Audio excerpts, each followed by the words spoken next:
Thanks for joining me on episode 869 of the Inspired Stewardship Podcast. I'm Mario Pareca from 10 Minute Mindset, the podcast. I challenge you to invest in yourself, invest in others, develop your influence, and impact the world by using your time, your talent, and your treasures to live out your calling. Having the right inspiration to set your mindset on the right path is key. And one way to be inspired to do that is to listen to this, the Inspired Stewardship Podcast with my good friend, Scott Mader. And so the truth is, what happens is if they do set boundaries and say no to people, that automatically feels like conflict.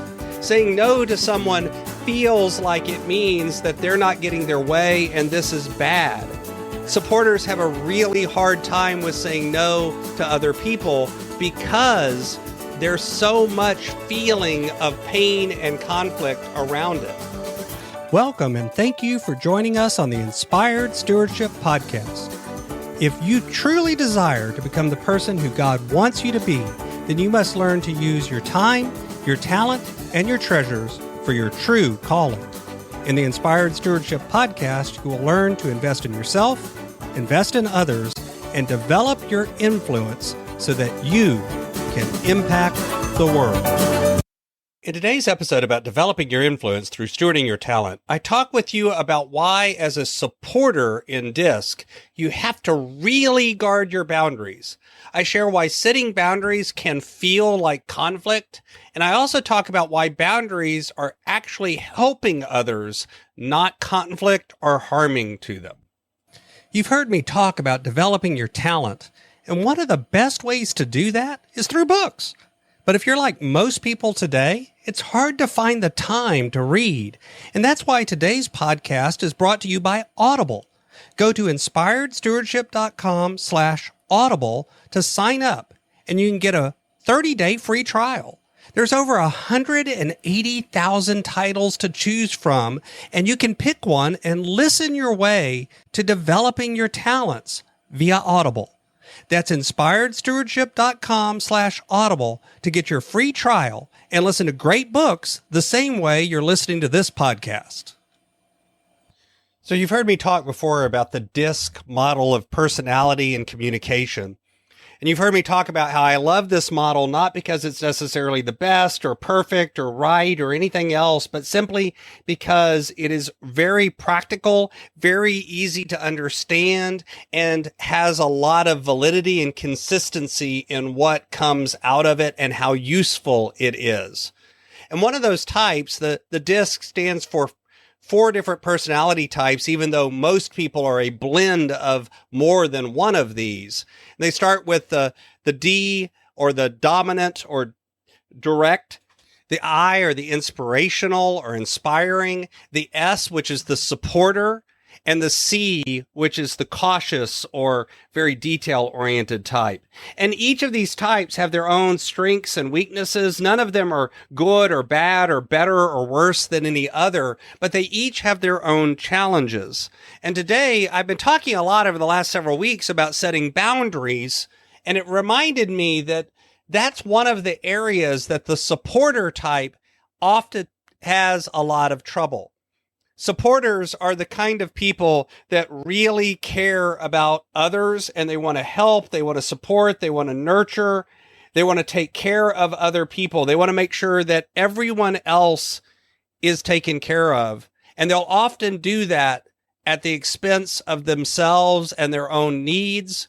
They'll sacrifice their own time, their own energy, their own money to make sure that others are taken care of. And that's not a bad thing.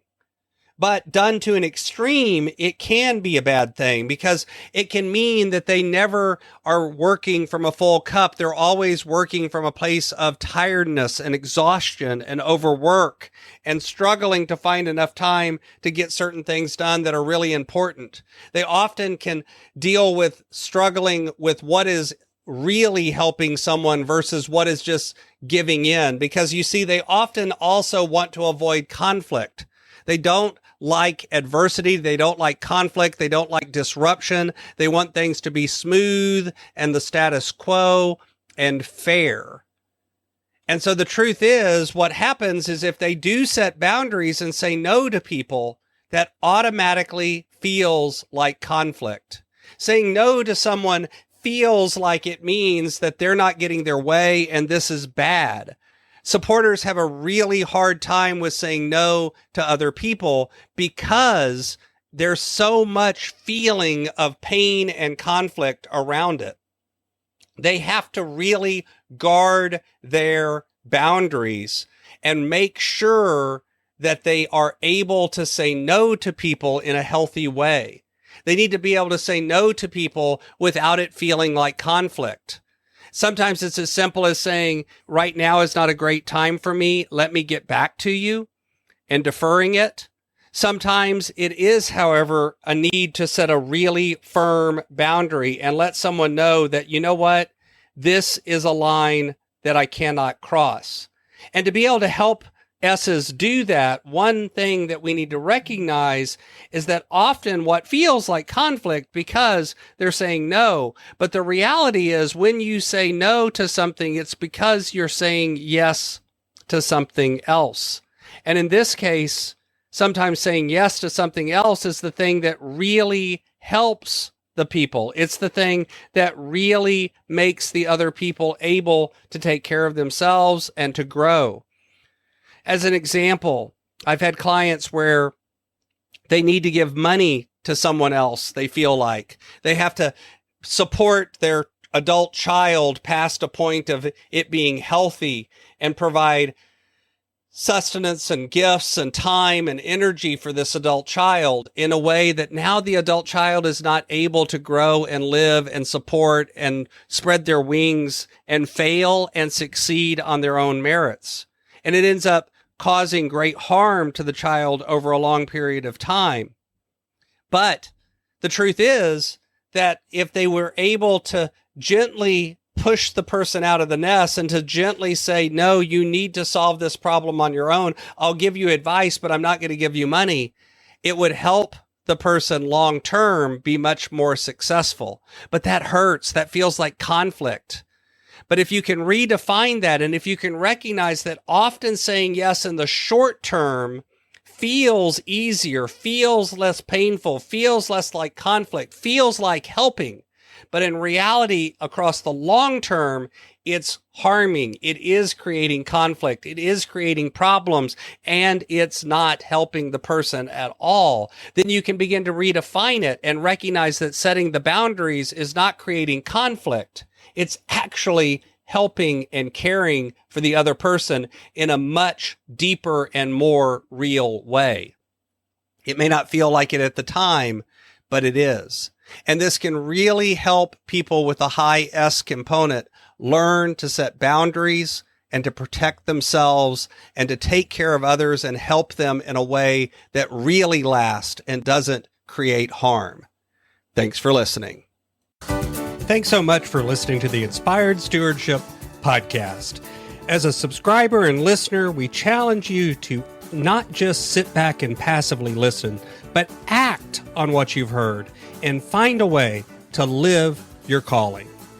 If you like this episode on the stewardship of talent, you can go over to inspiredstewardship.com/talent and sign up for our 5-week series on the stewardship of talent.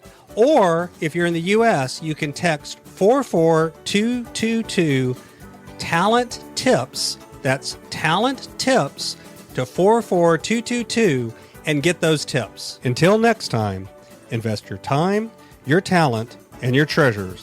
Develop your influence and impact the world.